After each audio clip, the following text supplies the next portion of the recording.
of the close shots versus far shots, I just the ones that stick in my mind are the close encounters. And I grew up lucky enough to grow up on a piece of land that had a lot of deer on it, and so I was always practicing my game stalking skills and stuff like that, and getting close every single evening on my farm that I grew up on. And so the ones that stick in my mind to this day, and I'm really really pumped about and happy about are the ones where I really got to feel like I was in that animal's comfort zone and got there without them knowing I was there. I mean, it's just really really cool.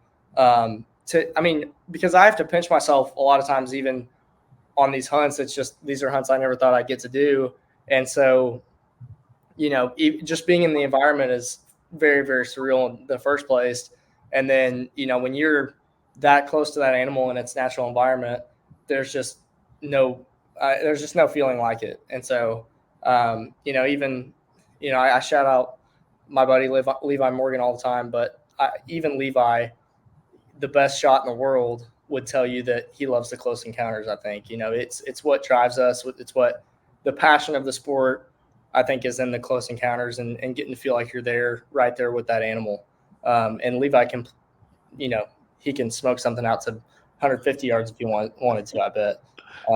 But that's just what's fun about it, is getting real close and challenging yourself to do so. And also, I mean, your percentages just go up, way up. I mean, you're making better shots and, making more ethical shots at close range, even if you have the ability to do it out of the farther yardage. So for those of y'all that are listening to this and don't know who Levi Morgan is, he's a kind of a somewhat well-known archer in all aspects. We'll just leave it at that.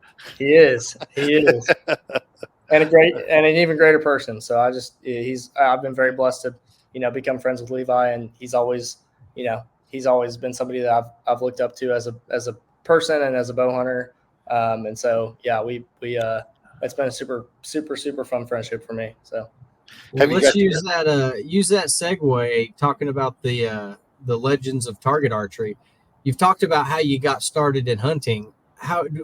Did your dad take you to some indoor shoots, some 3D shoots when you were young? Did you do, because I know you wound up hanging out at some tournaments with old Jack Simmons, dragging you, getting you in trouble and introducing you to all kinds of unsavory people. But how'd you get roped into that? Was that something that was always there, or is it something you'd recommend to people out there?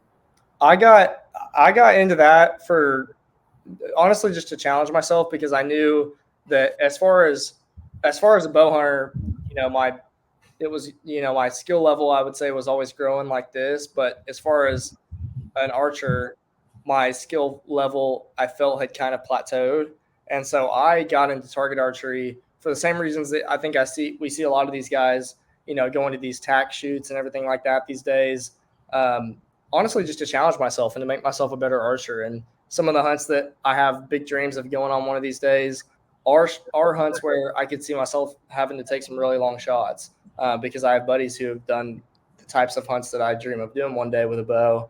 And, you really just have to be comfortable with, making a good shot at a farther range. And so I started in competitive archery and target archery, and I want to preface by saying I'm not good by any means. I'm not. For 10, 15 years now, I've been shooting to kill, the animal that I'm hunting. And so teaching yourself to aim at a dot is a lot different, man. It's honestly, when I'm on a hunt, I kind of get in this mode where it's just pure focus, and I'm kind of letting the instincts take over because I've done it so many times.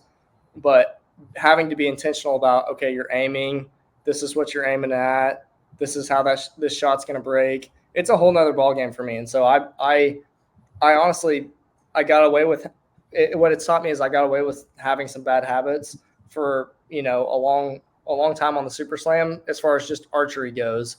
I think my skill level as a bow hunter has always been there, but as an archer, I think there's always improvements to be made, and it's definitely highlighted some of those that I need to make. And that's what I love about it. I just want to keep growing. I never want to plateau. If this is a sport, if bow hunting is something that I want to do lifelong, and, maybe do some things that people would consider kind of crazy, pushing the limits of what you can hunt with a bow, I want to be the best archer I can be. And